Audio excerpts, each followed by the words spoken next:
नमस्कार, भारत एट 7 खबर राज्यों की में आपका स्वागत है। मैं हूं रमा त्यागी। शुरुआत कर लेते हैं हेडलाइंस के साथ। महाराष्ट्र में मुख्यमंत्री पद को लेकर अनिश्चितता के बीच कार्यवाहक मुख्यमंत्री एकनाथ शिंदे का बड़ा ऐलान। प्रधानमंत्री नरेंद्र मोदी जो भी निर्णय लेंगे उसका करेंगे पालन। कहा, जनादेश महायुति के समर्थन में, महायुति जो भी मुख्यमंत्री चुनेगी शिवसैनिक उसे अपना समर्थन देंगे।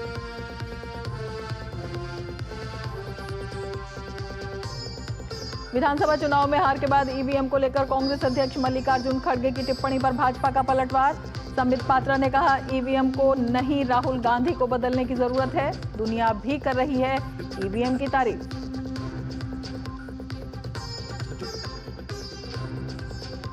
आयुष्मान भारत योजना को दिल्ली में लागू नहीं करने के खिलाफ याचिका पर सुनवाई। दिल्ली हाईकोर्ट ने राज्य की स्वास्थ्य प्रणाली पर उठाए सवाल। कोर्ट ने कहा, दिल्ली में स्वास्थ्य सेवाएं बेहाल।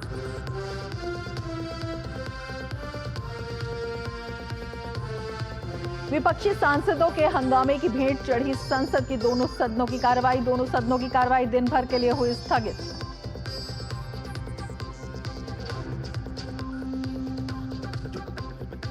और बांग्लादेश में संत चिन्मय प्रभु की गिरफ्तारी और हिंदुओं पर अत्याचार के खिलाफ भारत में आक्रोश। शुभेंदु अधिकारी की अगुवाई में पश्चिम बंगाल में भाजपा का विरोध प्रदर्शन। अगरतला में सनातनी हिंदू सेना ने बांग्लादेश के सहायक उच्चायुक्त कार्यालय के बाहर किया विरोध प्रदर्शन।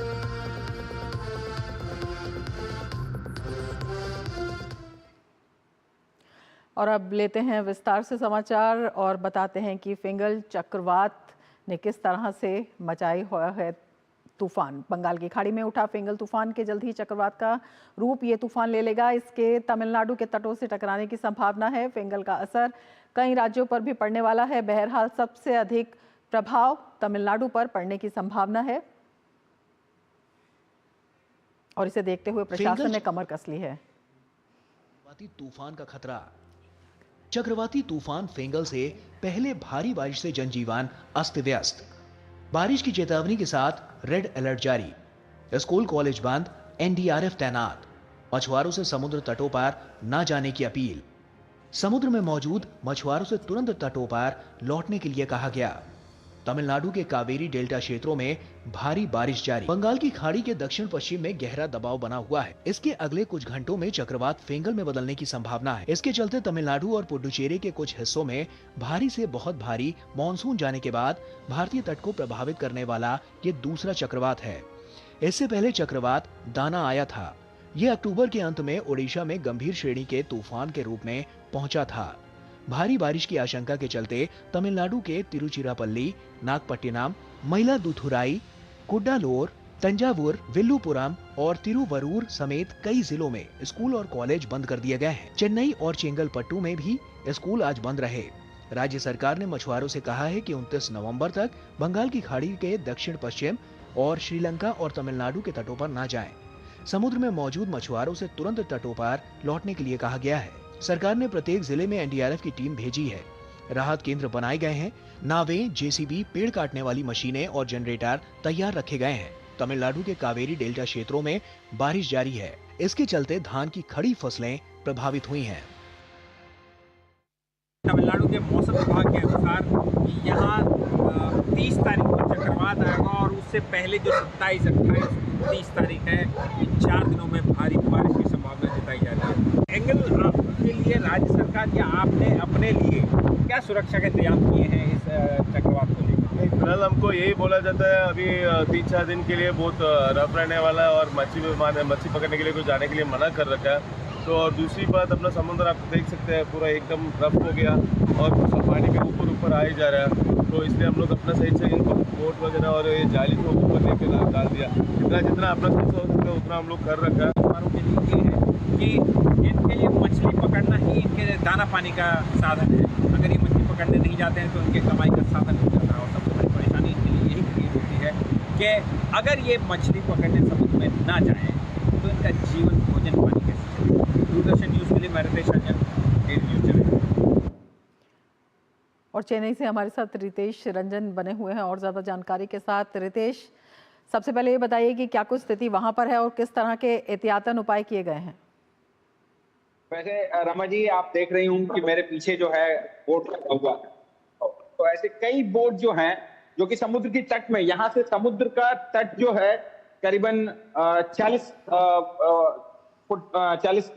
कदम जाने पर होता था, जो कि अब 20 कदम हो गया है। समुद्र का जो किनारा है वो दायरा जो है सिमटता जा रहा है, और ये कल रात से शुरू हुआ है। कल रात से बारिश जो है काफी तेज हो रही है, तूफान है, और इसे चक्रवात में बदलने की संभावना बताई गई है। और जो है स्कूल कॉलेजेस का, तमिलनाडु के कई जिलों में स्कूल कॉलेजेस बंद कर दिए गए, लेकिन आज 27 तारीख है, जहां लाइट रेन की बताया, लाइट रेन और तूफान की संभावना जताई गई थी। लेकिन आने वाले दिन जो है 28, 29 और 30, जो खास कर ये दिन, मतलब कल का मौसम विभाग के अनुसार कल भारी बारिश और 29 और 30 को ये चक्रवात में बदलेगा।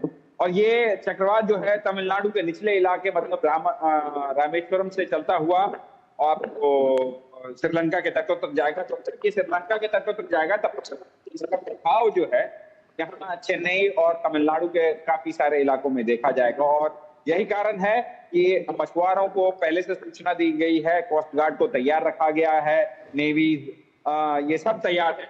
और यहाँ जो जिस इलाके में मैं हूँ, ये ईसीआर का इलाका कहा जाता है, और यहाँ ये पालावाकम, नीलांगिरी, ये मछुआरों से भरा हुआ है। तो आप यहाँ दिन में जो मैं आया था कि 20 कदम के बाद ही जो है अब काफी अंदर तक, मतलब सड़क पर और घरों तक नाव, घर के सामने नाव आके लग गई है। तो उसका मतलब जो है तट जो है बढ़ता जा रहा है और पानी बढ़ता जा रहा है। तो ये एक बहुत बड़ी परेशानी का कारण है। और आने वाले दिनों में जो बताई जा रही है संभावना की बारिश होती रहेगी, तूफान जारी रहेगा, जो चक्रवात बदलेगा। तो ऐसे में बहुत बड़ी परेशानी हो सकती है मछुआरों के लिए, क्योंकि ये पानी का जो दायरा है वो बढ़ता जाएगा। तो मछुआरों के लिए और यहाँ आसपास में रहने वाले लोगों के लिए बहुत बड़ी परेशानी। बिल्कुल, 2 दिन पहले की आप स्थिति बता रहे हैं कि काफ़ी मुश्किलों का सामना करना पड़ रहा है, और मछुआरों से आप बात कर रहे थे, काफ़ी चिंताएं भी उन्होंने जताई हैं। कौन से इलाके ऐसे हैं जहां पर इसका दबाव जो है वो ज़्यादा रहेगा, और वहां पर जान माल का नुकसान ना हो या कोई भी नुकसान कम से कम हो, उसके लिए क्या उपाय किए गए हैं?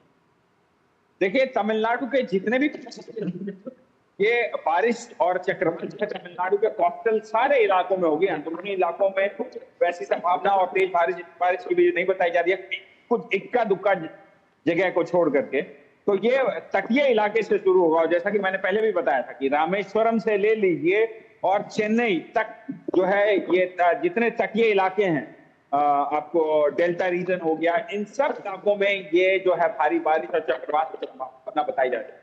एहतियात के तौर पर पहले से ही मछुआरों को कहना चाहिए कि वो समुद्र में ना जाए, वे अपने सुरक्षा और सुविधा के लिए सारे इंतजाम कर रखे हैं। हालांकि अन्य प्रशासन, पुलिस, कोस्ट गार्ड ले लीजिए, नेवी ले लीजिए, उनकी तरफ से और राज्य सरकार के संस्थानों की तरफ से भी आगाह किया जा रहा है। खास करके जो सबसे तटीय इलाकों में रह रहे मछुआरे हैं, उनको ये बार बार सूचना दी जा रही है और उनको लगातार कहा जा रहा है कि समुद्र में ना जाएं।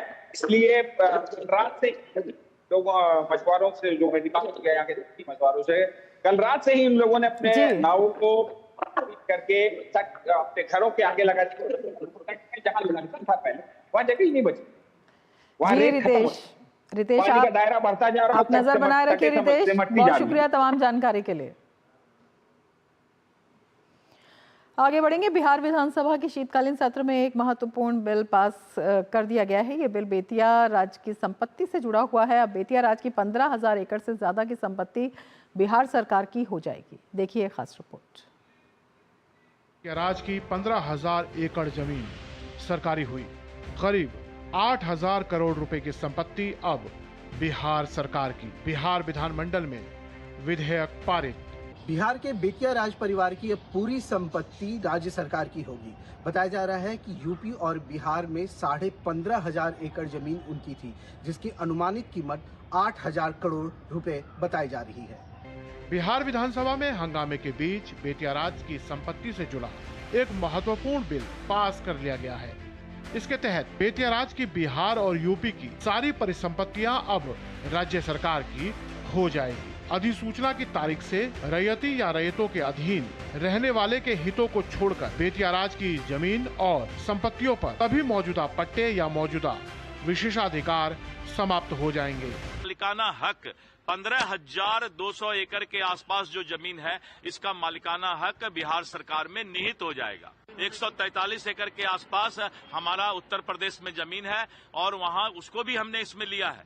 बता दें कि 1954 में महारानी जानकी कुंवर के निधन के बाद ही बेतिया राज परिवार के आखिरी सदस्य की विदाई हो गई थी। इसके बाद धीरे धीरे बेतिया राज की संपत्ति पर अतिक्रमण होने लगा। बिहार राजस्व परिषद में चेयरमैन के रूप में जब IAS के पाठक आए तो उन्होंने इस मामले की जांच शुरू की। जांच की तो ये बात सामने आई कि पूर्वी चंपारण और पश्चिमी चंपारण में लगभग 3600 एकड़ जमीन पर अवैध कब्जा या अतिक्रमण है। साथ ही बेतिया में 11,600 अतिक्रमणकारियों की पहचान हुई। इस मामले में प्रशासन की ओर से कार्रवाई की जा रही है। सरकार की तरफ से विधानसभा में बताया गया है कि जमीन का अधिग्रहण होने के बाद वहां हॉस्पिटल, स्कूल, कॉलेज बनेंगे। फिलहाल राज्य सरकार बेतिया राज की संपत्ति की देखरेख करती रहेगी और ADM रैंक के अधिकारी मैनेजर के तौर पर नियुक्त किए जाएंगे। साल 1954 में बेतिया राज की आखिरी महारानी का निधन हो गया। इसके बाद उनकी जमीन पर लगातार अतिक्रमण होता रहा, जिसे अब सरकार मुक्त कराएगी। इसके लिए एक टीम का भी गठन किया जाएगा। DD न्यूज के लिए पटना से मधुरेश नारायण। और अब लेते हैं एक ब्रेक। आप देखते रहिए DD न्यूज।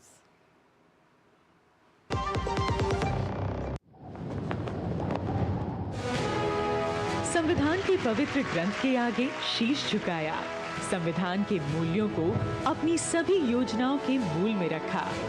प्रधानमंत्री नरेंद्र मोदी ने संविधान की सीख को जन जन तक पहुंचाया।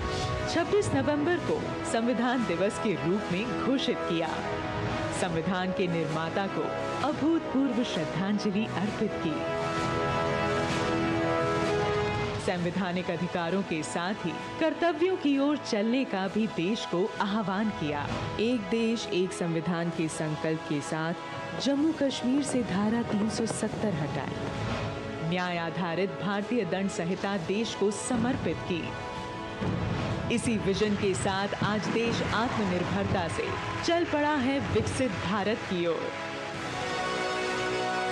संविधान एक्ट 75 के अवसर पर संविधान के प्रति अटूट प्रतिबद्धता दोहराता है देश। MDH की देगी मिर्च का तड़का, अंग अंग फड़का। MDH की देगी मिर्च। जिंदगी की हर छोटी बड़ी जरूरत के लिए आप जो सपने सजाते हैं, बस उसी उम्मीद को तो हम सहारा लगाते हैं। SIP आपकी सेविंग्स को आपकी खातिर काम पर लगाएगी।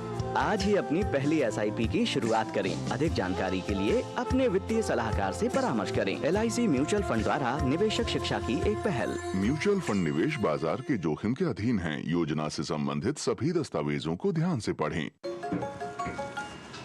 छोटे थे तो माँ प्यार से मूर्ख बुलाती थी, मूर्खानंद। और ये तो सच में मूर्ख समझते हैं। कस्टम डिपार्टमेंट वाले बन के कॉल कर रहे हैं और कह रहे हैं कि आपके पार्सल से ड्रग्स पकड़ा गया। सब समझते हैं। पहले डराएंगे, फिर कहेंगे पैसे ट्रांसफर करो। अब प्यार से चाहे जो बुला लो, पर मैं मूर्ख नहीं हूं। याद रहे, UPI सेफ है। यदि आपको भी कोई इस तरह डराना चाहे तो उसे कहो मैं मूर्ख नहीं हूं।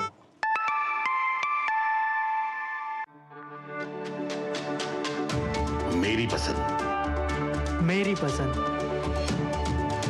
मेरी पसंद, मेरी पसंद, हमारी पसंद, हम सबकी पसंद। मजबूत देश का मजबूत सरिया होंगे स्टील। जिंदगी की हर छोटी बड़ी जरूरत के लिए आप जो सपने सजाते हैं, बस उसी उम्मीद को तो हम सहारा लगाते हैं। SIP आपकी सेविंग्स को आपकी खातिर काम पर लगाएगी। आज ही अपनी पहली SIP की शुरुआत करें। अधिक जानकारी के लिए अपने वित्तीय सलाहकार से परामर्श करें। LIC म्यूचुअल फंड द्वारा निवेशक शिक्षा की एक पहल। म्यूचुअल फंड निवेश बाजार के जोखिम के अधीन है। योजना से संबंधित सभी दस्तावेजों को ध्यान से पढ़ें। ब्रेक के बाद फिर से आपका स्वागत है। राजस्थान का मेवाड़ राजवंश इन दिनों काफ़ी चर्चा में बना हुआ है, जिसका मुख्य कारण मेवाड़ राजवंश की 71वीं राजगद्दी बताई जा रही है।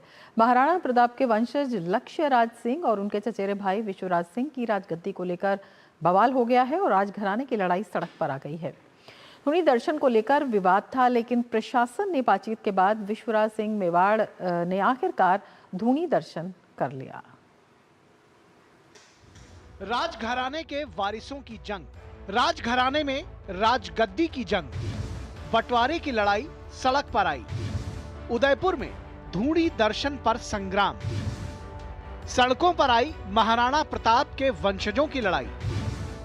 राज तिलक की रस्म के बाद उदयपुर में मचा बवाल। मेवाड़ के पूर्व राजघराने में सिटी पैलेस में प्रवेश को लेकर विवाद।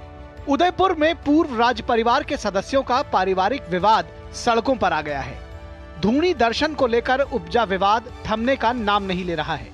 बुधवार को हंगामे और आक्रोश के बीच पूर्व राज परिवार के सदस्य विश्वराज सिंह मेवाड़ ने एकलिंग जी मंदिर के दर्शन किए। इसी के साथ शोक भंग हुआ और आधिकारिक तौर पर विश्वराज सिंह मेवाड़ महाराणा बने। आपको बता दें कि पूर्व राज परिवार के सदस्य और पूर्व सांसद महेंद्र सिंह मेवाड़ के निधन के बाद उनके उत्तराधिकारी के तौर पर सोमवार को चित्तौड़गढ़ में पगड़ी दस्तूर कार्यक्रम आयोजित हुआ। इसके बाद विश्वराज सिंह मेवाड़ उदयपुर पहुंचे थे। यहां पहले से तैनात पुलिस प्रशासन ने उनके काफिले को समीर बाग मोड़ पर रोक दिया। उनके प्रतिनिधिमंडल की ओर से बातचीत होने पर पुलिस ने 3 वाहनों को बैरिकेडिंग के अंदर प्रवेश दिया। इस दौरान उनके समर्थकों ने जमकर नारेबाजी की। आखिर बाद में सभी समर्थक बैरिकेड्स तोड़कर अंदर पहुंच गए। सिटी पैलेस में प्रवेश को लेकर मेवाड़ के पूर्व राज परिवार के बीच उपजा विवाद इतना बढ़ गया है कि सिटी पैलेस के आसपास के क्षेत्रों में धारा 163 लगा दी गई है। कानूनी बात में जाएंगे तो या तो आप कहेंगे कि ये जॉइंट फैमिली प्रॉपर्टी है, और अगर वो कहते हैं निजी घर है तो फिर वो लेट मारना साहब की अगर विल के बारे में बात करते हैं तो विल के बारे में सिर्फ एग्जीक्यूटर बात कर सकता है, और एग्जीक्यूटर तो आज तक सामने आया नहीं है। जिला मजिस्ट्रेट ने रिपोर्ट पर विवादित स्थल सिटी पैलेस स्थित बड़ी पोल से धूनी जनाना महल तक जाने के रास्ते व धूनी वाले स्थान को कुर्क किया और मामले में घंटाघर थानाधिकारी को रिसीवर नियुक्त किया। कानून व्यवस्था की स्थिति बिल्कुल नियंत्रण में है, और आज सुबह से ही जो हमारे पैलेस के प्रतिनिधि हैं और साथ में समाज के जो प्रतिनिधि हैं उनसे बातचीत चल रही थी, और कुछ बातों को लेके सहमति भी बनी है, कुछ बातों को लेके अभी भी जो है वो विवाद है, सहमति नहीं बन पाई है। विश्वराज सिंह मेवाड़ ने राज तिलक की रस्म के 48 घंटे बाद बुधवार को मेवाड़ के शासक देवता एकलिंग जी के दर्शन किए। इसके बाद हुई शोक भंग की रस्म में उन्हें रंगीन पगड़ी पहनाई गई। विश्वराज सिंह ने अपने निवास पर परिवार के शोक भंग की रस्म को निभाया। उदयपुर में अभी स्थिति नियंत्रण में है। प्रशासन और राज परिवार के बीच समझौता वार्ता सफल होती हुई दिखाई दे रही है। यहाँ जो घूमने फिरने के लिए जो पर्यटक आए थे फिलहाल परेशान हताश हैं, उनको निराशा हाथ लगी है। उदयपुर से डीडी न्यूज़ के लिए सुनील शर्मा की रिपोर्ट। और दिल्ली में सांसों का संघर्ष अभी जारी है। वायु प्रदूषण का स्तर कम होने का नाम नहीं ले रहा है। देश की राजधानी में एयर क्वालिटी इंडेक्स 350 के पार बना हुआ है। ऐसे में दिल्ली की आबो हवा में सांस लेना मुश्किल हो रहा है। अब दिल्ली वाले सड़क पर उतरकर कह रहे हैं, सांस नहीं तो वोट नहीं। दिल्ली में सांसों का संघर्ष, दिल्ली की हवा अब भी जहरीली। दिल्ली की साफ हवा में सांस लेना है तो करना होगा नए साल का इंतजार। दिल्ली में दिसंबर तक AQI लेवल में सुधार के कोई संकेत नहीं। दिल्ली को दिसंबर तक नहीं मिलेगी प्रदूषण से राहत। दिल्ली वाले कह रहे हैं, साफ हवा हमारा हक। दिल्ली की जनता का ऐलान, सांस नहीं तो वोट नहीं। दिल्ली की हवा अभी भी बेहद खराब है। मौसम वैज्ञानिकों की माने तो दिल्ली की साफ हवा में सांस लेना है तो नए साल का इंतजार करना होगा। फिलहाल राहत के कोई आसार नहीं है। दिल्ली में जहरीली हवा झेलने को मजबूर दिल्ली वाले अब सड़कों पर उतर आए हैं और कह रहे हैं, साफ हवा हमारा हक, सांस नहीं तो वोट नहीं। दिल्ली में पोल्यूशन बहुत है। हम चाहते हैं कि पोल्यूशन कम हो, उसकी वजह से हम ये कर रहे हैं। जो भी टैक्स पेयर्स हैं उनके पैसों से इतने सारे स्मार्ट टावर्स बने हुए हैं, बट सारे स्मार्ट टावर्स कुछ भी नहीं चल रहे। हमारी मांग ये है कि जो सरकार है इस पे काम करे, एक्शन ले, और हम अपने आने वाले जो हमारी जनरेशन है, जो बच्चे, उन्हें हम बेहतर भविष्य दे सकें। केंद्रीय प्रदूषण नियंत्रण बोर्ड के डेटा के मुताबिक दिल्ली में दिसंबर तक AQI लेवल में सुधार के संकेत नहीं है। दिल्ली में पिछले 443 दिनों में एक भी अच्छी हवा वाला दिन नहीं रहा है और मौसम विभाग ने चेतावनी दी है कि राष्ट्रीय राजधानी में इस वर्ष का अंत संभवतः स्वच्छ हवा वाले किसी दिन के बिना ही होगा। पिछली बार दिल्ली का वायु गुणवत्ता सूचकांक सितंबर 2023 में अच्छी श्रेणी में था। बता दें कि 50 या इससे कम AQI को अच्छा माना जाता है। 51 से 100 के बीच होने पर संतोषजनक, 101 और 200 के बीच होने पर मध्यम और 201 और 300 के बीच होने पर खराब, 301 और 400 के बीच होने पर बहुत खराब, जबकि 400 से ऊपर होने पर गंभीर माना जाता है।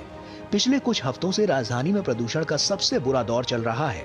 13 सितंबर के बाद से दिल्ली में लगातार गंभीर AQI दर्ज किया गया। दिल्ली में प्रदूषण का स्तर और अधिक गंभीर होता जा रहा है। इस बीच दिल्ली में आज भी AQI 350 से 400 के बीच दर्ज किया गया। दिल्ली NCR में कक्षा 1 से 12वीं तक के लिए आज से स्कूल खुल गए हैं। सुप्रीम कोर्ट के निर्देश के बाद वायु गुणवत्ता प्रबंधन आयोग ने सभी कक्षाओं को ऑनलाइन से हटाकर हाइब्रिड मोड पर करने की इजाजत दे दी है। अब बच्चे ऑनलाइन और ऑफलाइन दोनों तरीके से पढ़ाई कर सकेंगे। बड़ा सवाल कि आखिर इसके लिए जिम्मेदार कौन है, क्योंकि हर बार राजधानी में यही बात होती है। पिछले 10 सालों से लगभग ऐसी तस्वीर देखने को मिल रही है। ऐसे में बड़ा सवाल कि दिल्ली सरकार ने क्या किया और क्यों नहीं दिल्ली की आबोहवा और जो दिल्ली की आबोहवा शुद्ध करने की जो जिम्मेदारी दिल्ली सरकार की थी, उसके लिए जो समुचित प्रावधान किए गए, ये एक बड़ा सवाल है जो लगातार दिल्ली की जनता पूछ रही है। ऐसे में दिल्ली सरकार को इस मामले पर अपनी बात जरूर रखनी होगी। दिल्ली के कर्तव्य बच्चे से कैमरामैन आशीष के साथ अमरेंद्र गुप्ता, DD न्यूज, दिल्ली। और अब लेते हैं एक ब्रेक, आप देखते रहिए DD न्यूज।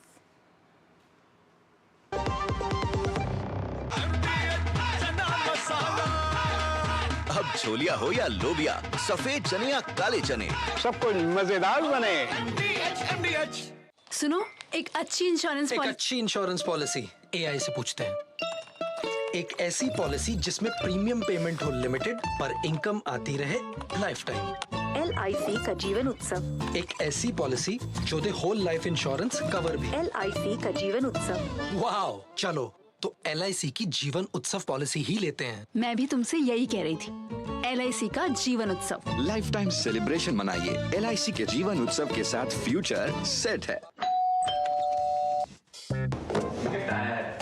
अरे वाह, लेजेंड की बैट, इससे तो मैं खेलूंगा। Future batting legend. इसमें जिसका नाम लिखा है बैट उसी को मिलेगी। अरे यार, देखा, अगर इस पे मेरा नाम नहीं लिखा होता तो कितनी दिक्कत हो जाती। इसलिए RBI कहता है बैंक अकाउंट हो या बैंक लॉकर, उसमें नॉमिनी का नाम जरूर दर्ज करें ताकि आपकी जमा पूंजी उसी को मिले जिसे आपने नामित किया है। RBI कहता है जानकार बनिए, सतर्क रहिए। जब धरती चीर कर निकलता है लोहे का पत्थर और मिलता है मोंगिया के जोश से, फिर तपता है, पिघलता है और बनता है फौलाद। अब होता है सरिया सारी खूबियों के साथ। मोंगिया स्टील, मजबूत देश का मजबूत सरिया। छोटे थे तो माँ प्यार से मूर्ख बुलाती थी, मूर्खानंद, और ये तो सच में मूर्ख समझते हैं। कस्टम डिपार्टमेंट वाले बन के कॉल कर रहे हैं और कह रहे हैं कि आपके पार्सल से ड्रग्स पकड़ा गया। सब समझते हैं, पहले डराएंगे फिर कहेंगे पैसे ट्रांसफर करो। अब प्यार से चाहे जो बुला लो, पर मैं मूर्ख नहीं हूं, याद रहे। UPI सेफ है। यदि आपको भी कोई इस तरह डराना चाहे तो उसे कहो मैं मूर्ख नहीं हूं।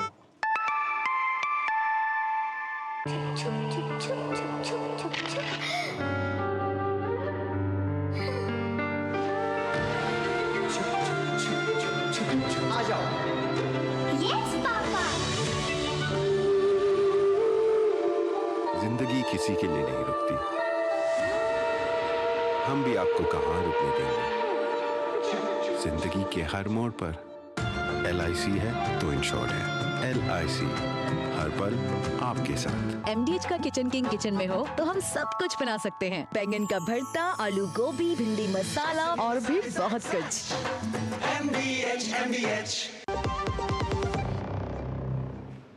केंद्र सरकार ने जिन रेल मंत्रालय की 3 परियोजनाओं को मंजूरी दी है, उनमें भुसावल खंडवा तीसरी और चौथी लाइन भी है। ये परियोजना मध्य प्रदेश के लोगों को व्यापक विकास के माध्यम से आत्मनिर्भर बनाएगी। देखिए DD न्यूज़ संवाददाता आदित्य श्रीवास्तव की भोपाल से ये खास रिपोर्ट, और हमें दीजिए इजाज़त। नमस्कार।